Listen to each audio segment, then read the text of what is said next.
Vamos a orar antes de ir al mensaje. Padre nuestro que está en el cielo, le damos gracias, Señor, por esta hora. Gracias por los hermanos que aquí están, los que no han podido llegar. Usted, donde quiera que estén, hable a sus mentes y a sus corazones. Los que están de viaje, Señor, en su viaje, usted bendígales con bendición sobreabundante y que permita que puedan venir y regresar en bendición. Y los que van a viajar, Señor, para este fin de semana, igual usted llévelos con bien, guárdelos de todo mal, protéjalos, cuídelos, Señor, y que puedan regresar en bendición. Que usted sea el piloto de esos aviones, Padre.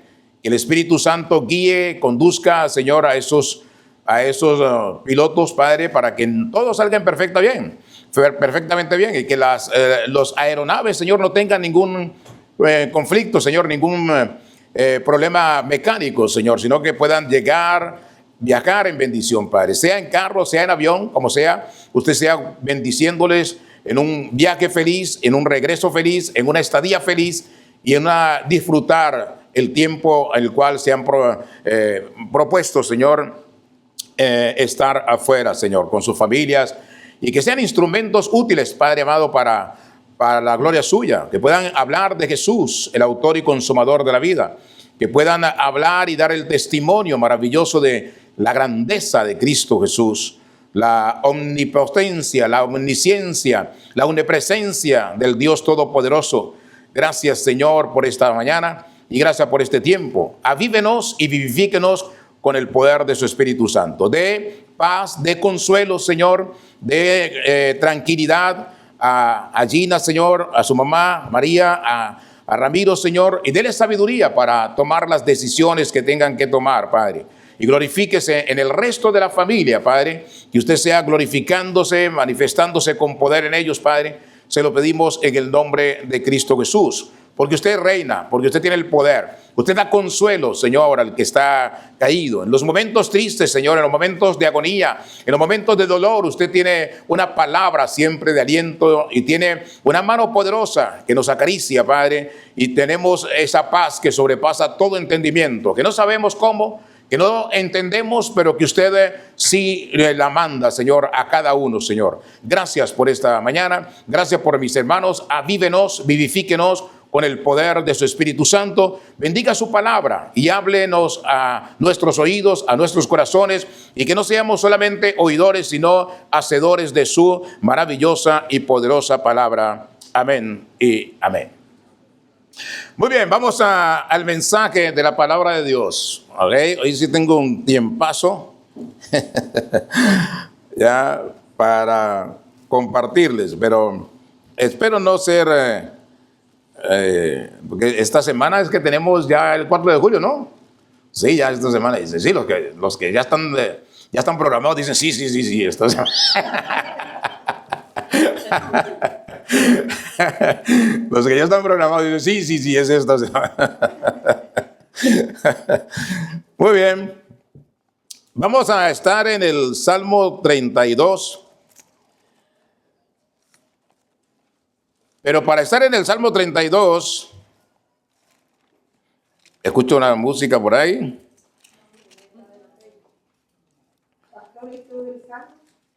El Salmo 32. Pero antes de llegar al Salmo 32 hay que hacer un preámbulo. El Salmo 32, para entenderlo, tenemos que ir a segundo libro de Samuel, capítulo 11, al versículo 12 completo. Ahí está la historia de David y Betsabé. Para entender este salmo tenemos que entender lo que sucedió allá. Y es importante porque la Biblia es fiel en declararnos las faltas de los personajes y de los protagonistas de la palabra de Dios, sean conocidos o no sean conocidos. Y esta es una evidencia clara de la sinceridad de Dios y de su palabra. Es claro que nadie escribió en la Biblia con el propósito de favorecer a ninguna persona o a ningún grupo. La Biblia se escribió conforme a la dirección ¿de quién? Del Espíritu Santo. Toda la palabra de Dios se escribió con un propósito para nuestra salvación y para nuestra ¿qué? Enseñanza. Por eso dice Pablo en primera carta a los Corintios 10:12, el que piensa estar firme, mire que no caiga. ¿Por qué? Porque grandes hombres cayeron. ¡Bum! Se desplomaron. Pero como el ave fénix, se levantaron. Y es que las caídas de otros, en este caso de los que vemos reflejados en la palabra de Dios, las caídas de otros nos sirven de aviso, nos advierten, cuidado con lo que hay adelante. Entonces, aquí está la historia de un personaje, de un hombre declarado culpable. Su nombre es David, hijo de Isaí. Los cargos, pecados. Así de sencillo, pecados. Pecados. Pero estos pecados son muy graves. Estos pecados son terriblemente agravados ante los ojos ¿de quién? De Dios. Ante los ojos de Dios. Y les voy a dar simplemente la lista, no voy a hacer la referencia detalle a detalle. Usted quiere leer la historia, léala, que es fascinante. En el capítulo 11 del segundo libro de Samuel hasta el capítulo 12, llegando al capítulo 13. Primero, David cometió adulterio. ¿Con quién? Con una mujer llamada Betsabé. ¿Mujer de quién? De un hombre llamado Urías. Recordemos algo. Dice la Biblia que los adúlteros no heredarán el reino de los cielos. ¿Qué quiere decir esto entonces? Es el que vive constante y permanentemente ¿en qué? En adulterio. Pero si alguien comete un adulterio, se arrepiente, ok, será perdonado, lo que nos va a mostrar también la palabra de Dios. Lo segundo que sucede con David después de este terrible pecado. Y es terrible pecado, ¿por qué? Porque Dios le dice a David, te di todas las mujeres que querías o que podías tener. Te di toda la casa de Israel y si hubiese sido poco, te hubiese dado más. Por eso, el castigo es terrible.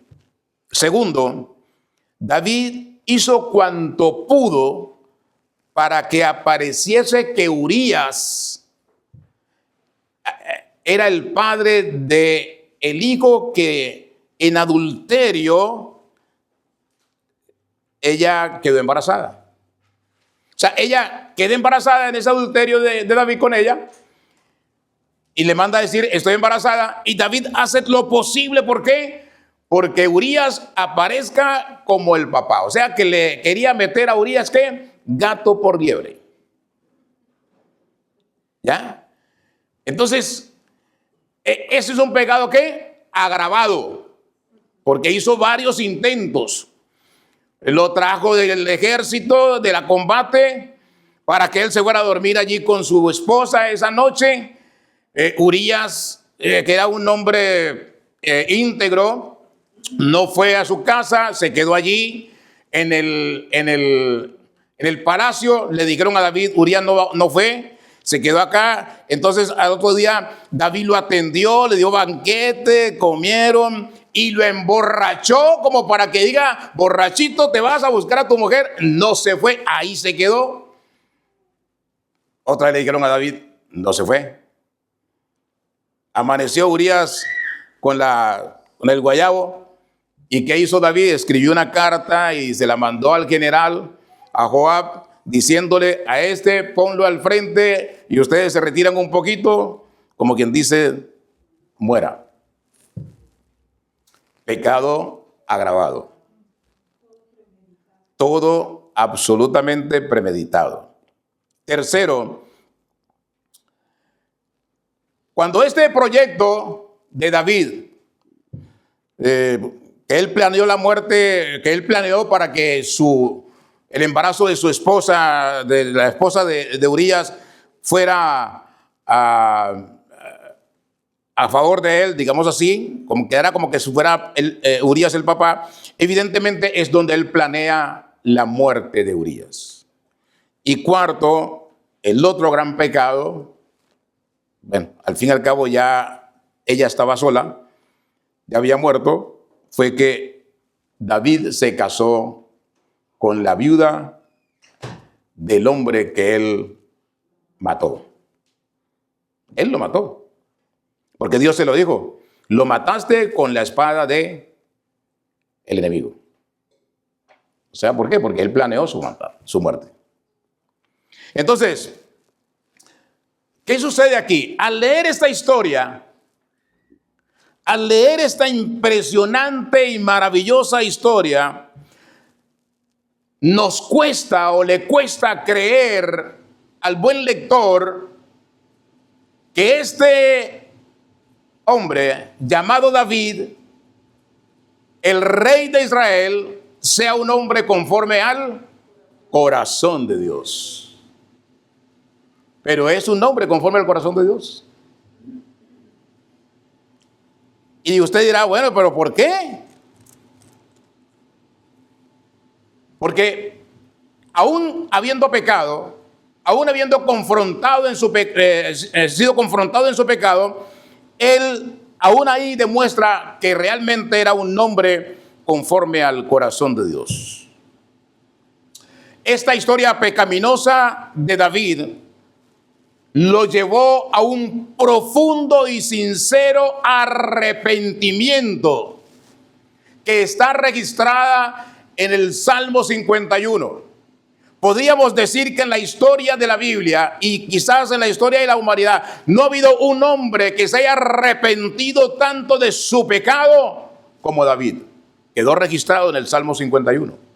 Además, él hace una promesa en el Salmo 51. Si usted va ahí al Salmo 51, versículo 13, vamos a encontrar la promesa que David hace después de expresar su arrepentimiento total y pleno y de plena conciencia. Él dice en el Salmo 51, 13, entonces enseñaré a los transgresores tus caminos y los pecadores se convertirán a ti. Esa es la promesa que él hace, después de arrepentirse plenamente. Ahora, no quiere decir que Dios le quitó los cargos. No, David pagó con creces hasta el día de su muerte, pagó por sus pecados. Las consecuencias del pecado siempre se pagan. Él las pagó hasta el día de su muerte. Ahora, pero él hace la promesa, le dice, Señor, yo voy a enseñarle a las personas que pecan, a los transgresores, tus caminos. ¿Para qué? Para que ellos se conviertan a ti de corazón y no pequen. Ahora, debido a esta promesa, quizás es que resultado del Salmo 32. Ahora sí vayamos al Salmo 32. Quizás por esa promesa entonces David escribe el Salmo 32. Puede ser producto de esa promesa. Ahora, el Salmo 32 está lleno de instrucciones, está lleno de contemplación. Este salmo está lleno de instrucciones y contemplaciones porque es que digno de meditar. ¿Meditar, diría usted? Sí, fíjese, son 11 versículos y en estos 11 versículos hay una palabra que se llama, es Selah, S-E-L-A-H, Selah, y la encuentra después del versículo 4, encuentra ¿qué? Selah. ¿Qué quiere decir eso? Pausa, ¿para qué? Meditar. Pausa, ¿para qué? Contemplar. Pausa para hacer un ¿qué? Un análisis. Después del versículo 5, al final del versículo 5 encuentra ahí al ladito la misma palabra, Selah. Igual como quien dice, he dicho esto, ahora medito en esto. Hago una pausa para meditar en esto. Hago una pausa para contemplar este aspecto de lo que estoy diciendo. Igual después del versículo 7, al final del versículo 7 que encontramos, otra vez la palabra Selah. Una vez más, una pausa. Una vez más, una contemplación. Una vez más, una meditación acerca de lo que estoy diciendo, diría David. Y a eso nos llama a nosotros. No tomemos el pecado como David de una manera trivial. No. Porque este es el cántico de un alma rescatada que se regocija en las maravillosas gracias de Dios. Se regocija en la maravillosa gracia de Dios.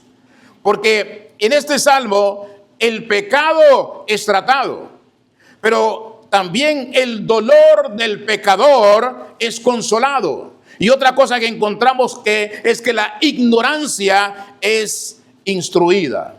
¿Cómo instruimos la ignorancia? Llevándole ¿qué? La palabra de Dios, el mensaje de la palabra de Dios. Este era el salmo favorito de uno de los grandes teólogos de la historia, llamado San Agustín o Agustín de Hipona. Él hizo escribir este salmo en la pared de su cuarto cuando él estaba enfermo antes de morir, decía él, ¿para qué? Para meditar y para entenderlo mejor. Ya estaba en su lecho de muerte y estaba simplemente pensando en cómo entender mejor el Salmo 32. Ahora veamos entonces el versículo 2 y 1 del Salmo 32. Miren qué maravilla. Dice, bienaventurado aquel cuya transgresión ha sido ¿qué? Perdonada y ¿qué? Y cubierto su pecado.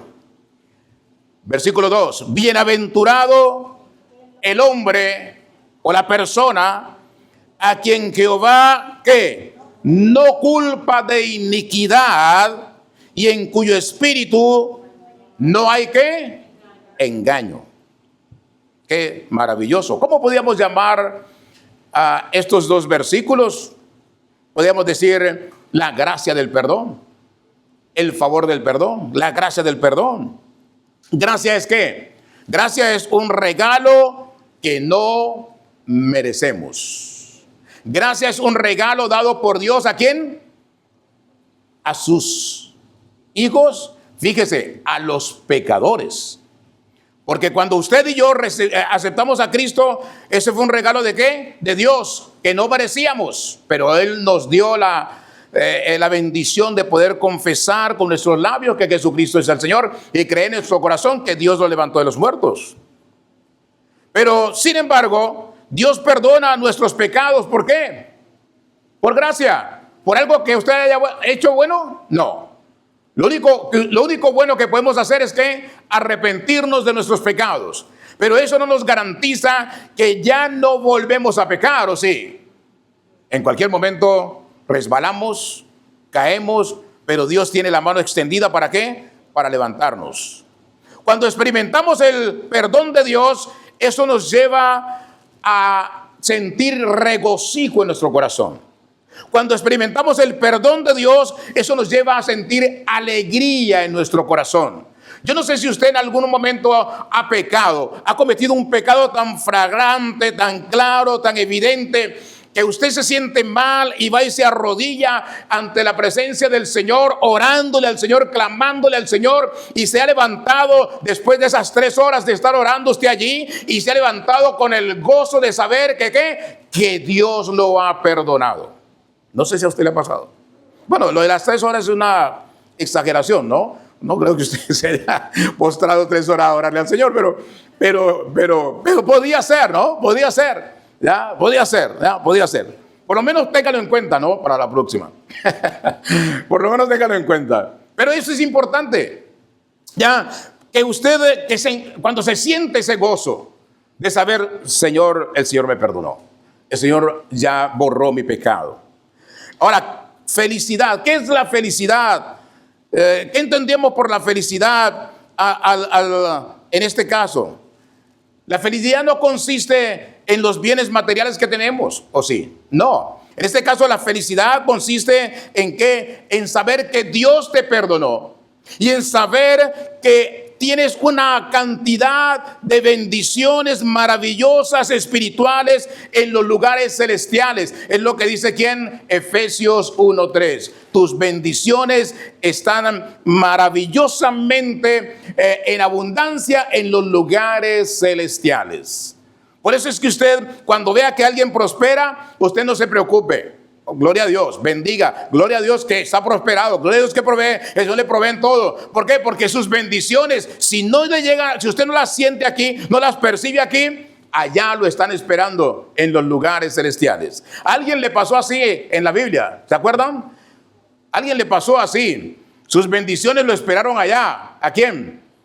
A Lázaro. Acuérdese, el rico comía en banquetes, hacía banquetes, se vestía con esplendidez, y Lázaro era un pobre mendigo que no tenía nada, no tenía con qué comer, y al final murieron los dos. ¿Y dónde fue Lázaro? Al seno de Abraham, al cielo, y el rico se fue al infierno. Ahora, el rico no se fue al infierno por ser rico, se fue ¿por qué? Porque era un mal prójimo, era un mal hombre que no tenía compasión del que no tenía. Ahora, miremos entonces el versículo 1 del Salmo 32. Bienaventurado aquel cuya transgresión ha sido ¿qué? Perdonada y cubierto su pecado. Es como si nos dijeran, el perdón de pecados es el fundamento de toda bendición del pecador. La primera oración que usted tiene que hacer, o que hacemos cuando llegamos para llegar a los pies del Señor, es que pedirle perdón. ¿Por qué? Nuestros pecados. Y a partir de ahí, si realmente la hicimos de corazón, sabemos que pecamos. ¿De cuánto en vez? Cada rato. Exacto, cada rato. En todo momento. Entonces, cada momento tenemos que decirle ¿qué? Perdón, Señor. Y lo hacemos porque es un privilegio. Es un privilegio maravilloso pedirle perdón a Dios. Y es un privilegio recibir el perdón de Dios, porque de allí fluyen todas las demás bendiciones que el Señor derrama sobre nuestras vidas.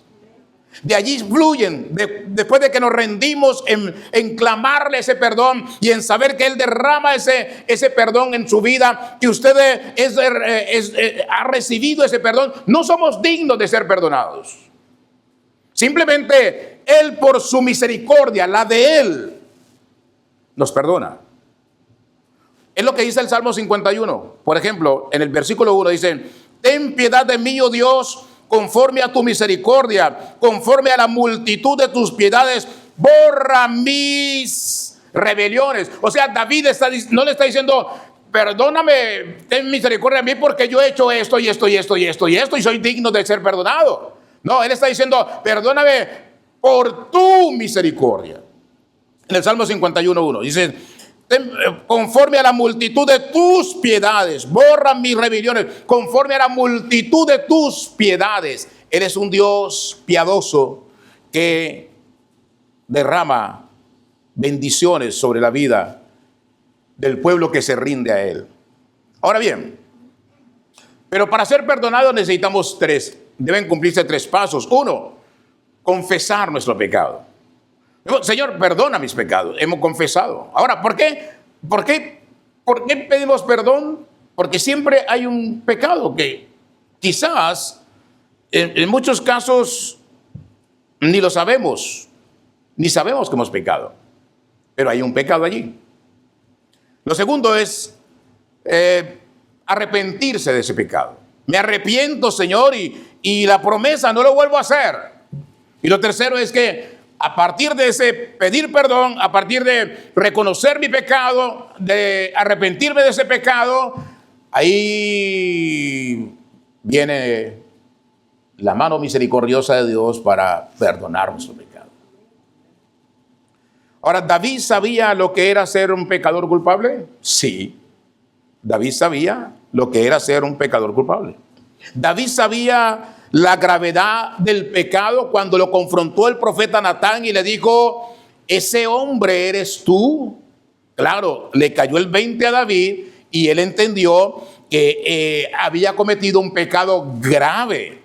David sabía lo maravilloso que es verdaderamente ser perdonado. Claro, lo entendió después. Por eso escribió el Salmo 51 y escribió el Salmo 32. Y algunos entendidos en la palabra de Dios dicen que el primer salmo de todos los salmos debía ser el Salmo 51.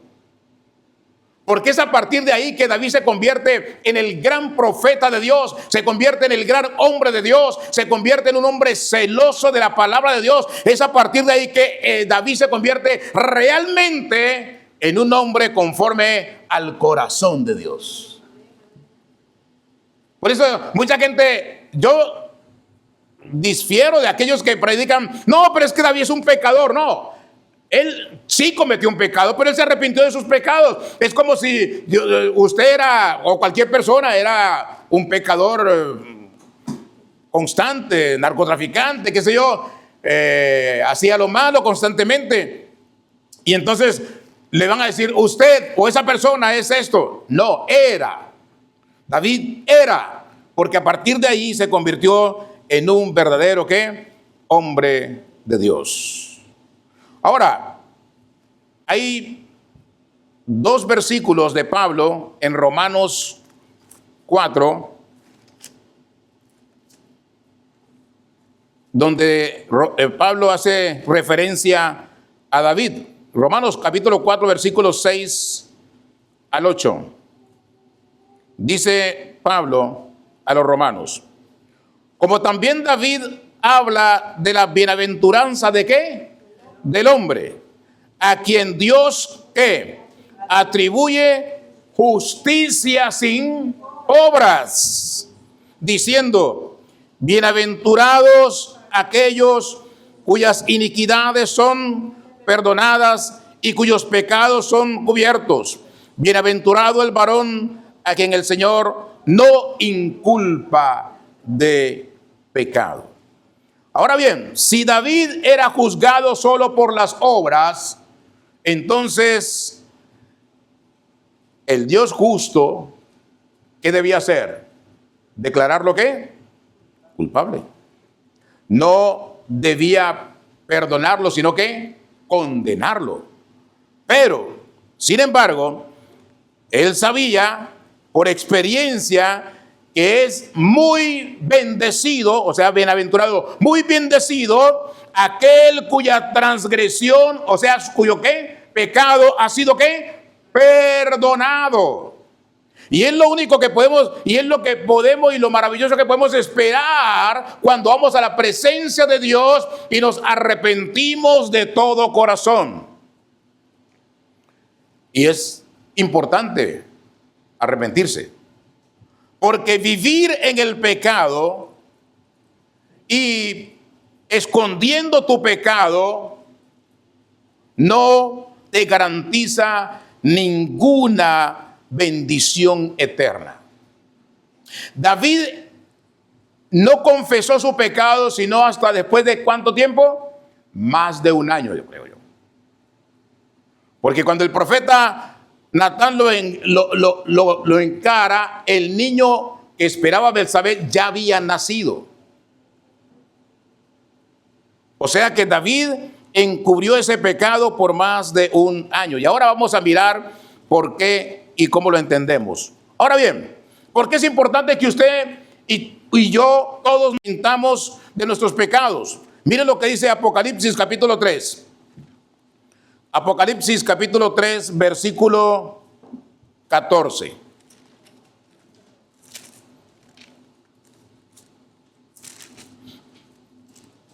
Apocalipsis 3, 14. ¿Llegaron allí? ¿Los rápidos de la Biblia? No. Apocalipsis 3, 14 dice, la carta que le envía el Señor Jesús a la iglesia en la Odisea. Y escribe al ángel de la iglesia en la Odisea. He aquí quién, el amén, el testigo fiel y el verdadero, el principio de la creación de Dios, dice esto. ¿Quién está hablando aquí? Jesús. Yo conozco tus obras, que ni eres frío ni caliente. Ojalá fueses ¿qué? Frío o caliente. O sea, ¿quién es el que no es frío ni caliente? El que dice ser creyente y no lo es. El que anda en pecados y no se arrepiente. Segundo, versículo 16. Pero por cuanto eres tibio y no frío ni caliente, ¿de qué? Una palabra impresionante, una frase impresionante. ¿Qué dice el Señor? Te vomitaré, ¿de qué? De mi boca. Versículo 17. Porque tú dices, yo soy rico y me he enriquecido y de ninguna cosa tengo necesidad. Y no sabes que tú eres ¿qué? Un desventurado, un miserable, pobre, ciego y desnudo. Eso éramos todos antes de ¿qué? De arrepentirnos. Por tanto, dice el Señor, yo te aconsejo que de mí compres oro refinado en fuego para que seas ¿qué? Rico. O sea, que pases por el fuego, te arrepientas de tus pecados, te rindas ante la presencia del Señor. Y para que seas ricos. Y vestiduras blancas, ¿para qué? Para vestirte. O sea, es el arrepentimiento de nuestros pecados. Y que no se descubra la vergüenza de tu desnudez, y unge tus ojos con colirio para que veas. Una vista que Él quiere que veamos como espiritualmente.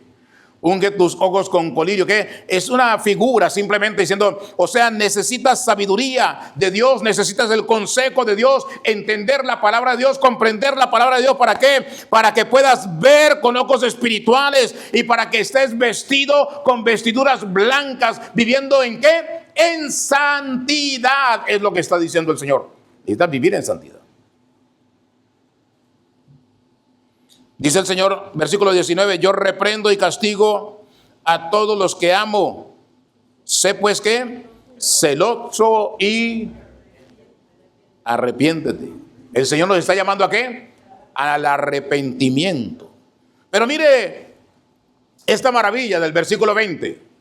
He aquí, yo estoy a la puerta y llamo. Si alguno oye mi voz y abre la puerta, entraré a él y cenaré con él y él conmigo. O sea, ¿de quién depende de que el Señor esté en usted? El Padre, el Hijo y el Espíritu Santo pleno en usted. ¿De quién depende? De usted. El Señor dice, yo estoy ¿qué? Llamando. Si usted escucha, abra su puerta. Ábrala. Yo entro a usted, dice el Señor, entra el Padre, entra el Hijo, entra el Espíritu Santo y se quedan conmigo. De modo que es una gran y enorme bendición pedirle perdón al Señor y recibir el perdón de pecados y caminar con Cristo todos los días de mi vida, de su vida. Afortunadamente, lo que siempre les digo, no le va a tocar como Enoc, que caminó con el Señor 300 años. ¿Cuántos años nos quedan de vida? No sé, 10, 15, 20, 30. Bueno, será quizás lo máximo que tenemos que estar resguardados del mundo, haciéndole el quite al mundo, impidiendo que el mundo influya en nosotros, para que sea la palabra de Dios la que influye, para que sea el Dios Altísimo obrando poderosamente en nuestras vidas. Ahora bien, el pecado perdonado de cada persona, de cada hombre, de cada mujer, es cubierto con la justicia del Señor Jesús. Solamente la justicia de Cristo nos cubre de pecado. Mire lo que dice segunda carta a los Corintios 5:21. Segunda carta a los Corintios, capítulo 5, versículo 21. Dice: al que no conoció, ¿qué? Pecado. ¿Qué pasó? Por nosotros lo hizo, ¿qué? Pecado. O sea, ¿está hablando de quién? Dios. Dios, al que no conoció pecado, por nosotros lo hizo pecado. ¿A quién? A Jesús. A Jesús. ¿Para qué? Para que nosotros fuésemos hechos, ¿qué? Justicia de Dios. ¿En quién? En Cristo Jesús. O sea, por Cristo Jesús somos, ¿qué? Salvos. Por Cristo Jesús somos justos. Dios nos ve justos. ¿Por qué? Por Cristo Jesús. Solamente Él nos hace justos. ¿Por qué? Porque usted y yo no tenemos la capacidad de ser justos, sino a través de la justicia de ¿quién? Del Señor Jesús.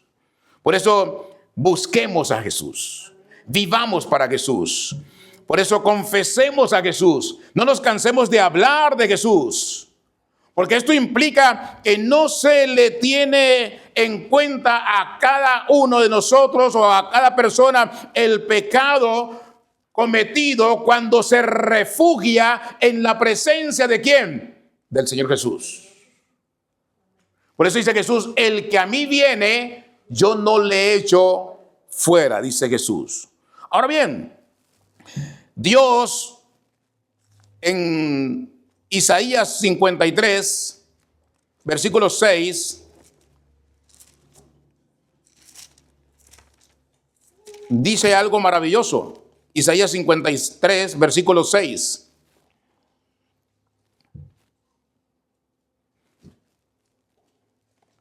Todos nosotros ¿qué? Nos descarriamos como ¿qué? Ovejas. Cada cual, ¿qué pasó? Se apartó por su camino. Pero mire lo que sucede. ¿Más qué? Jehová Dios cargó en él. ¿En quién? En el Señor Jesucristo, el pecado ¿de quién? De todos nosotros. Una vez más, si los 9,000 millones de habitantes de esta tierra se arrepienten de sus pecados al unísono, Dios los perdona. ¿A quién? A todos. Simplemente necesitan ¿qué? Confesar a Jesús como Señor y Salvador de sus vidas. Ahora, usted dirá: bueno, pero yo no tengo pecado, yo vivo sin problema, todo lo que gano se lo doy a mi esposa, o todo lo que gano se lo doy a mi esposo, pues soy obediente a mi mamá, a mis hijos, en fin, yo soy María Teresa de Calcuta, ¿no? O sea, no, una maravilla. Usted dirá, maravilla. Pero entonces, si usted dijera que usted no tiene pecado, está equivocado. ¿Por qué? Porque Romanos 3:23, ¿qué dice? Por cuanto todos pecaron, están ¿qué? Destituidos de la gloria de Dios. Punto 1. Punto 2. Primera carta de Juan, versículo 1, 8. Capítulo 1, versículo 8, ¿qué dice? Si usted dice que no ha pecado, entonces ¿hace a quién? A Dios como mentiroso. Y el Salmo 19, verso 12, mira lo que dice el Salmo 19, verso 12. Salmo 19, versículo 12. Dice: ¿quién podrá entender sus propios errores? O sea, nadie puede entender sus propios errores. Pero él le dice al Señor una cosa. ¿Qué le dice al Señor? Líbrame de los que me son, ¿qué? Ocultos. David oraba aún por los pecados que él quizás había cometido y que no era consciente de ellos. A veces pecamos y no somos conscientes de algo que hicimos mal. Y aún por esos pecados debemos pedirle perdón ¿a quién? A Dios. ¿Y por qué debemos hacerlo? Porque es una gran bendición saber que Dios ha perdonado mi pecado. Ahora, volvamos a el Salmo 32, versículo 1 y 2. Para terminar este par de versículos. Esto es interesante, esto es una maravilla. Miren lo que dice. Bienaventurado aquel cuya transgresión ha sido ¿qué? Perdonada y cubierto su pecado. Muy bien. La primera palabra que miramos es transgresión. Transgresión. Bienaventurado aquel cuya transgresión.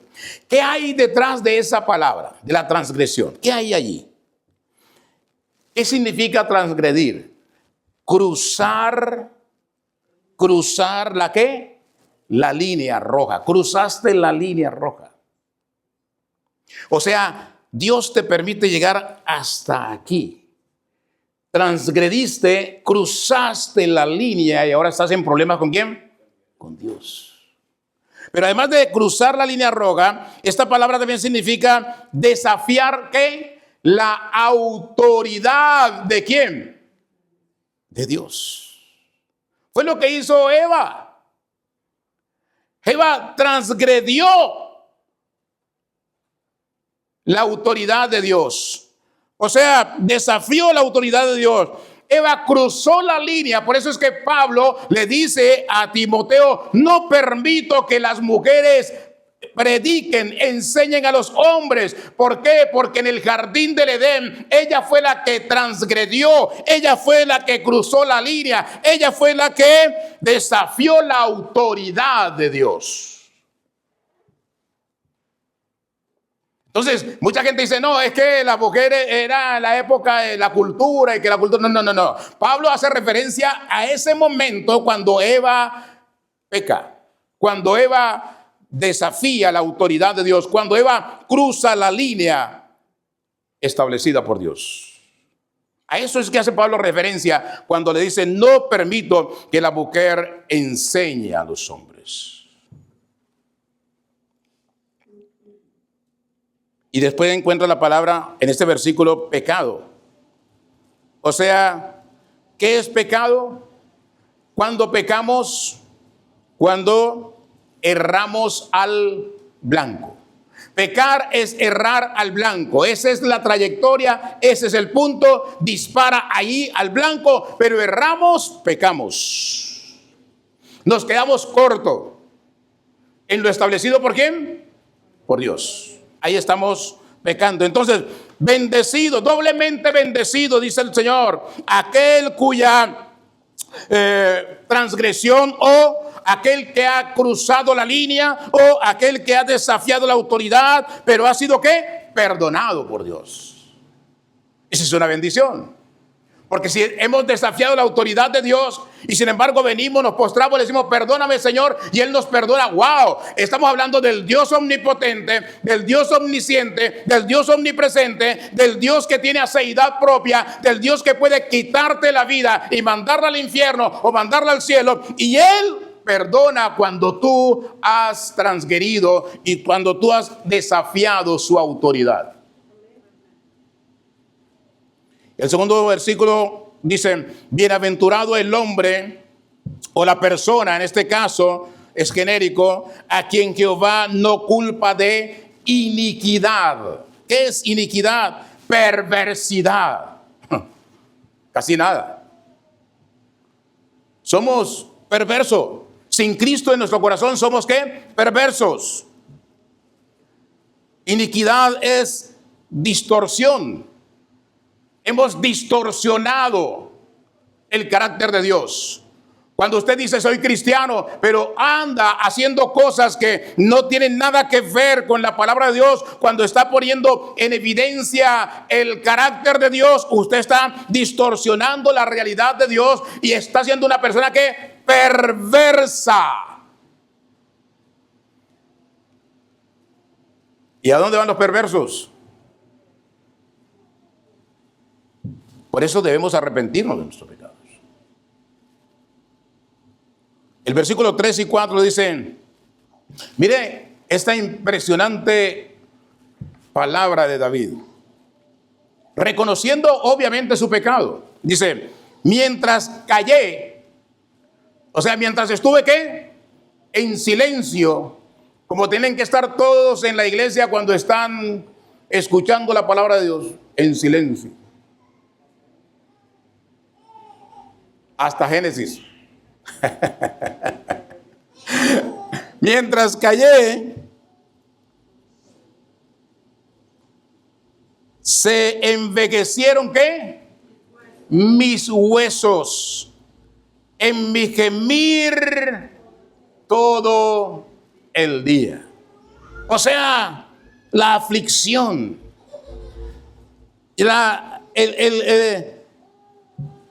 el tener oculto ese pecado allí, tenía a David al borde del colapso. Versículo 4. Porque de día y de noche se agravó sobre mí que tu mano, se volvió mi verdor en sequedades de verano. Esto es maravilloso. Esto es impresionante. Porque aquí vemos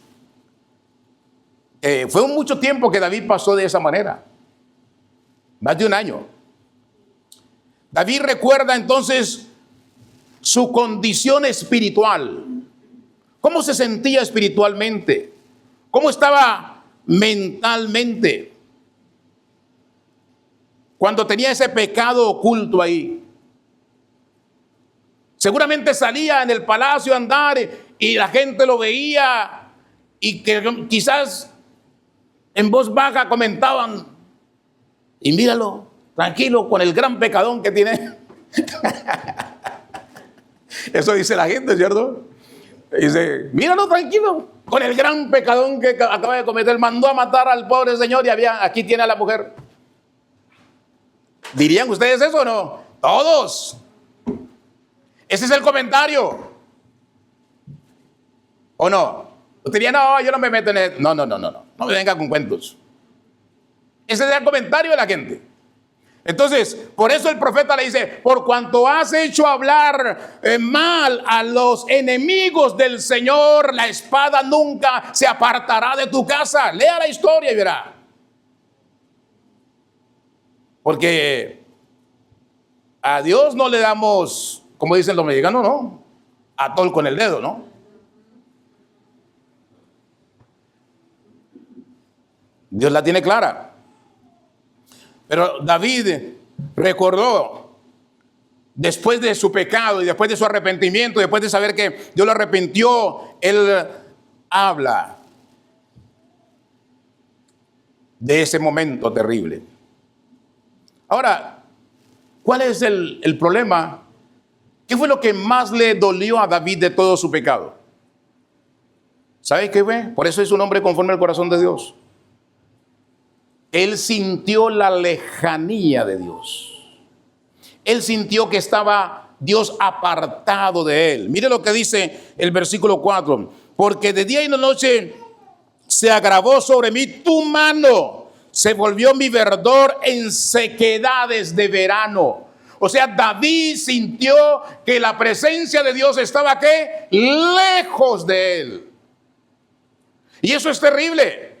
Cuando no sentimos nada. Ahora, no son emociones, simplemente sentir que que hay un vacío profundo en tu corazón y que no sabes de qué se trata. Claro, cuando has hecho lo malo, has cometido pecados, ya sabes que eso que acabaste de hacer, que eso que no se te ha arrepentido, que eso que hiciste que está mal, eso es lo que te tiene al borde del colapso. Necesitamos tener las implicaciones de lo que sucede cuando usted tiene una vida o cuando tenemos unos pecados ocultos, sin arrepentimiento, sin pedir perdón. Cuando usted tiene, o cuando una persona tiene pecados ocultos, vive una vida doble. Doble. Es mi doble vida, ¿cierto? Llega a la casa, pero sale de la casa, eres otro. Tienes una doble vida. Vas a la iglesia, eres otro. Tienes una doble vida. Segundo, te envejeces. Es lo que dice David. Te deprimes. No hay ideas, no fluyen ideas correctas. Porque no tienes. Mientras callé, se envejecieron mis huesos en mi gemir todo el día. Porque de día y de noche se agravó sobre mí tu mano. O sea, te sientes oprimido. Y cuando hay pecados ocultos, hay un cambio de carácter paulatino, pero lo hay. Y los que están a tu alrededor empiezan a decir, ¿y a este qué le pasa? ¿O a esta qué le pasa? Algo no anda bien, está cambiando. Sobre todo cuando estamos al teléfono y llega otra persona, ¿qué hacen? Colocamos el teléfono como quien dice que no escuchen lo que yo estoy hablando. Si usted le pasó o ha pasado, usted está en grave problema. Porque no está en problema con la persona que está allí. ¿Está en problema con quién? Con Dios. No es transparente. No hay transparencia en su vida para con los demás y para con Dios. ¿Por qué? Porque le está ocultando algo a esa persona, pero lo que le está ocultando no es a él en sí. Porque el gran problema no es con la persona o con ella o con él, sino con quién? Con Dios. Porque no debemos tenerle temor al hombre, sino a quién? A Dios. Mucha gente cuando tiene pecados ocultos se vuelven solitarios, poco expresivos, o pierden la vergüenza. Hablan cualquier tontería de cualquier manera, no les importa, porque eso es lo que están viviendo en el momento. Dicen cosas incoherentes para la vida que deberían llevar para su vida cristiana. Mucha gente vive dando consejos conforme a su carácter pecaminoso. Y eso es agravar tu vida de pecado.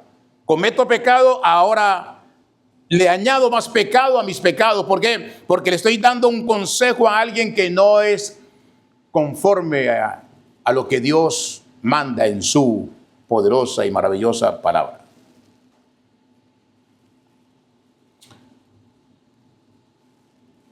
David no sentía la misericordia de Dios cuando estaba con su pecado oculto. Y David entendió que era producto de esa relación pecaminosa. Entonces, hay algo que el Hijo de Dios no debe olvidar. Primero, usted no debe olvidar que Dios es amor. Que cuando vamos a Él nos va a perdonar porque Él es amor, Dios es amor. Si confiesas tus pecados, Él es fiel y justo para perdonar tus pecados. Él es amor. Pero todo el mundo se queda ahí. Dios es amor. Sí, claro, Dios es amor. De tal manera amó Dios al mundo que ha dado a su Hijo, ¿qué? Unigénito, para que todo aquel que en Él cree no se pierda, mas tenga vida eterna. Dios es ¿qué? Amor. Pero, ¿cuál es el pero? Dios es ¿qué? Fuego consumidor. Dios es fuego consumidor. Si no te arrepientes y si no confiesas tu pecado, Él te da la espalda.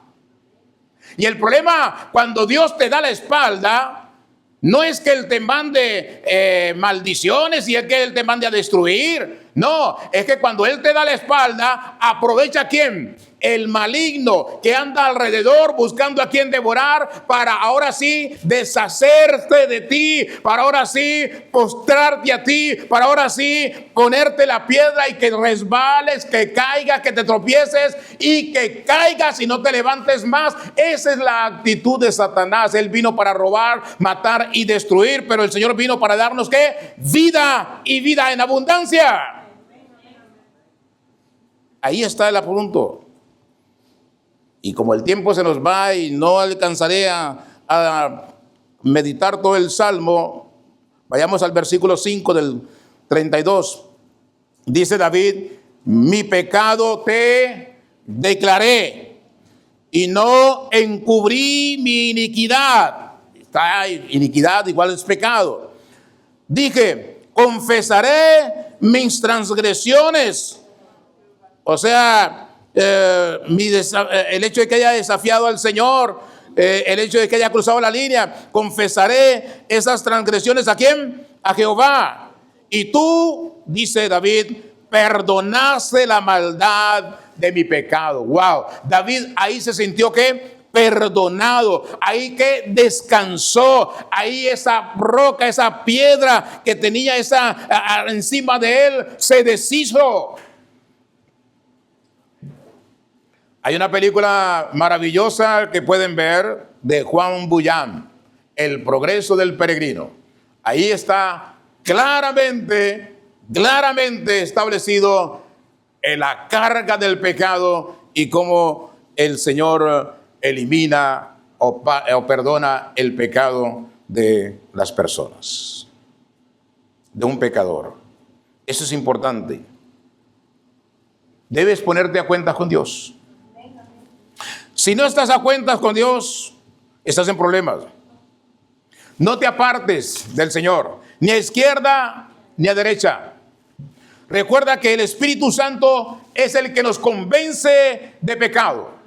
El primer pecado que cometemos, el más grande y primero que cometemos, es no amar a Dios como Él merece ser amado. Y cuando estamos dentro de su reino, cuando vivimos en su iglesia, cuando hacemos parte de su grey, de su rebaño, un pecado grande que cometemos es que dejar de congregarnos. No os dejéis de congregar como muchos tienen por costumbre. Nunca dejes de congregarte, porque el que se deja de congregar, ¿qué hace? Se enfría, se apaga. Un señor, una familia dejó de ir a la iglesia y ya no iban a la iglesia, y de pronto el pastor apareció un día en la casa, tocó la puerta y le abrieron: pastor, buenas tardes, ¿cómo están? Estamos bien, le dijeron. Excelente. Entonces el pastor se sentó, siéntese, se sentó, y la chimenea estaba ardiendo. Y cuando estaba ardiendo la chimenea, lo único que hizo el pastor fue y sacó una leña de la llama, sacó el leño de la llama y lo puso a un lado, pero no dijo más nada, ¿cierto? Diría alguien para los anfitriones: que visita más incómoda, No dijo nada. Y de pronto, pasado buen rato, el padre dijo: bueno, me da gusto haberlos visto, y se fue. Pero cuando iba saliendo a la puerta, el señor de la casa le dijo: sabio, no había perdido la sabiduría todavía. Digo: pastor, muchas gracias. Gracias por la enseñanza que me dio. De nada, es con mucho gusto. ¿Cuál fue la enseñanza? Que el leño, al quitarlo del fuego, ¿qué pasó con el leño? Se apagó. Cuando no nos arrepentimos de nuestros pecados y cuando andamos en una vida doble, pecaminosa, en la calle, somos lo que no somos dentro de la iglesia, no somos en el reino de Dios, ¿qué va a pasar con nuestra vida? Se va apagando, se va apagando, se va apagando. Cuando dejamos de asistir a la iglesia, ¿qué pasa con nuestra vida? Se va apagando espiritualmente. Por más fuerza que hagamos, se nos apaga la llama espiritual. Porque dice el Señor que ustedes, o sea, la congregación, primera carta del apóstol Juan, capítulo 1, todos al unísono nos reunimos, y ustedes y nosotros que alabamos a nuestro Padre Dios, exaltamos al Dios Todopoderoso. Cuando el Espíritu Santo empieza a hablar, es hora, no te quedes, hay que ir, hay que estar, tienes que ir a la iglesia, no te quedes, hay que ir a la... Pero es que estoy cansado, estoy agotado. Bueno, de todas maneras, esforzaos y ser ¿qué? Valientes. Mira que te mando que te esfuerces y seas ¿qué? Valiente. ¿Por qué? Porque cuando yo voy a la iglesia estoy agradando ¿a quién? A Dios, pero estoy siendo instrumento ¿para qué? Para que otros nuevos que están llegando a la iglesia me vean y digan, uy, ese hermano, esa familia siempre está en la iglesia. Así es que debe ser un cristiano. Entonces estoy siendo ¿qué? Ejemplo ¿para quién? Para otros, aunque no lo entendamos. Mira ¿a quién? A Dios. Pon tu mirada en Dios, porque esa es la señal de que tú realmente le perteneces ¿a quién? A Dios. Cuando tú pides perdón, le estás diciendo, y cuando Dios te perdona, Dios te está diciendo, tú eres mi hijo, y tú le estás diciendo a Dios, yo soy tu hijo, Señor. Tú eres mi prioridad, oh Dios. Tú eres mi razón de ser, oh Dios. Tú eres el camino que debo seguir, oh Dios. Cualquier cosa me puede faltar, menos que, menos tu presencia, Señor. Necesitamos entenderlo. Y como en las meditaciones, simplemente le digo, medite en eso. Amén. Pongámonos sobre los pies. Vamos a orar.